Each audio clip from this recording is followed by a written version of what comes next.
Meta's Metaverse retreat. Meta is quietly backing away from the Metaverse dream it once renamed the entire company for.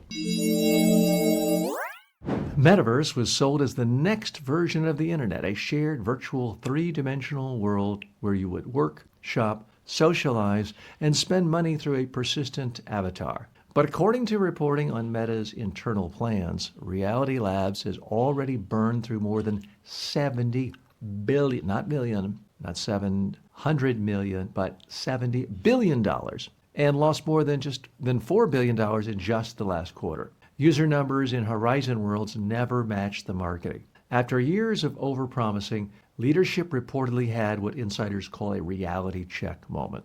Now, Meta is weighing cuts of up to 30% of its Metaverse division. Why it's not 100%, I'm not quite sure, but they're looking at cutting 30% while shifting capital toward artificial intelligence models and AI-first hardware. Llama, Meta AI, and lighter, smarter devices like the Ray-Ban glasses now sit at the center of the strategy, guided by former Apple design leadership. The company that once tried to drag us into virtual worlds is now betting its future on escaping them. Okay, so what's the real message here? Finally, begrudgingly, Mark Zuckerberg is admitting, at least tacitly, it was kind of a stupid idea to rename the company Meta. This Metaverse thing turned out to be a big nothing burger. Let's go a little deeper here. So, if you've created $1 trillion company, which Mark Zuckerberg has done, 70 billion isn't the end of the world. So I'm not going to be one of these who says Mark Zuckerberg is the dumbest guy ever. He does some bad things to our society. He's done a lot of unethical things. You could say he hasn't kept his promises, but he is a shrewd businessman. I mean, let's give the devil his due. He created something and really made it big the way others tried and failed. Let's not forget, this wasn't the first social media platform. There was MySpace, there was Friendster, there were all kinds of social media platforms. This was about the 12th or 13th. This was the first one to really become a big deal. He gets the credit for that. He's been there since day one. He's the founder. He's the originator. You can say he took the idea from someone else. But as the old saying goes, ideas are easy. It's never the idea alone that makes you a billionaire. It is the implementation. So he does get a lot of credit, but wow, did he sure go off on a tangent with this whole Metaverse thing. Now, I'll be candid with you. I thought I was too stupid to get this. I'll never forget, I was at the South by Southwest Technology Convention in Austin, Texas, a little less than 3 years ago, and that was peak Metaverse. And Zuckerberg was there, and every big tech company was there, and every Metaverse company was there. And they had all these big tents and free drinks and parties and beautiful people, everyone talking a language that frankly I didn't understand. Everyone talking about how this is the next big thing. Giant parties taking over houses, blocks. Money was free-flowing. Every celebrity in the world was there. And the whole time I'm thinking, wow, TJ, maybe you're getting old. You're just not understanding this Metaverse thing. Well, I might be getting old, and I might not be, the quickest to figure out everything. But my hunch on the Metaverse turned out to be a lot closer to reality than Mark Zuckerberg's. Again, I'm not as successful as Mark Zuckerberg is. I'm not worth hundreds of billions of dollars. But this Metaverse thing, wow, is it bizarre. It's as if the whole thing were a bad dream that costs collectively hundreds and hundreds of billions of dollars across various companies. So is this going to actually bring down Facebook? No, they're such a cash cow with their advertising. They're so great at extracting our attention, extracting our money from our pockets, and extracting money from the pockets of corporations. They can afford to lose a lot of money and place a lot of bets.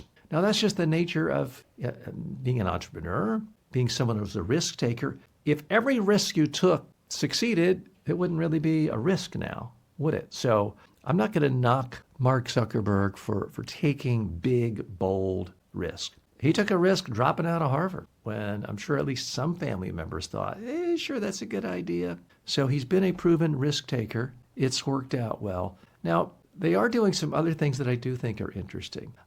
These are not the Ray-Bans with the Meta devices on them that I'm wearing now. But I have to tell you, every time I go to the mall, I stop in the Lens Crafters and I ask the people working there. What are people saying about these Ray-Ban smart glasses by Meta? Frankly, I'm kind of hoping people say, well, they're not that happy. It's a lot of hype. People don't end up using it after a while. It sits on the desk. I'll confess, we all have biases. I was kind of sort of thinking that might be the reaction. No. I've done this with a number of malls in South Florida a number of times. And each time people who work in the store are telling me, people like these things. We're on back order. If I want to buy some today, I can't because they're sold out. And it's been that way for a long time now. And I think I have a pretty good ear for when someone's trying to sell me something and just get my money.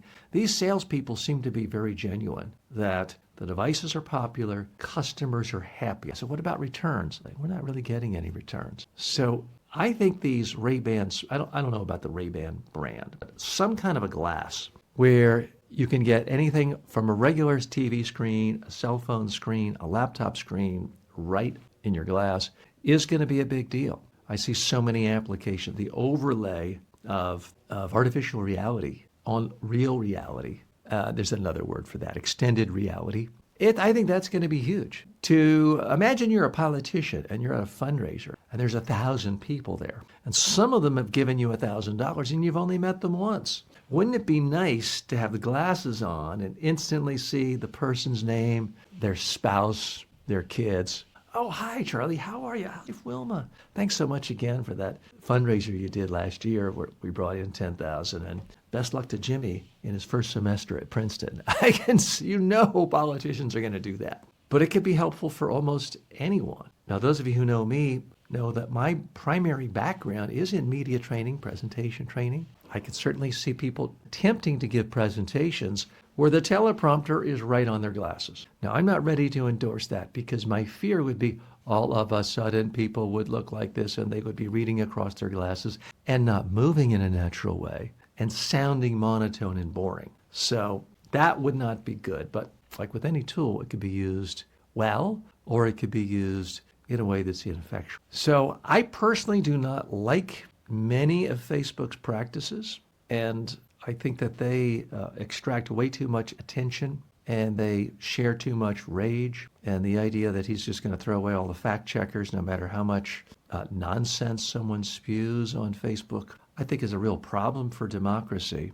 But the fact that they failed with this metaverse, I don't put in that category. It's seemed like the next big thing. And if you're someone like a Mark Zuckerberg, remember, probably everyone was telling you 20-some years ago this internet thing would be a fad. Don't quit your job, or don't quit your college. Stay in school, son. Be a dentist like your father. He must have received some comments like that. He said, no, I'm all in on this internet thing. Turned out to be right. Now, you can be right on one thing one time and be completely wrong the next time or the next 10 times. We've seen that throughout the history of it. But at least finally some of these publicly traded companies are realizing this metaverse thing was an absolute pile of nonsense. What I'm hoping for, what I'm praying for if I believed in prayer, would be for people to finally realize this whole crypto coin thing is also nonsense. It's also completely worthless. I do note, with a great amount of joy, frankly, that Bitcoin has gone down 30%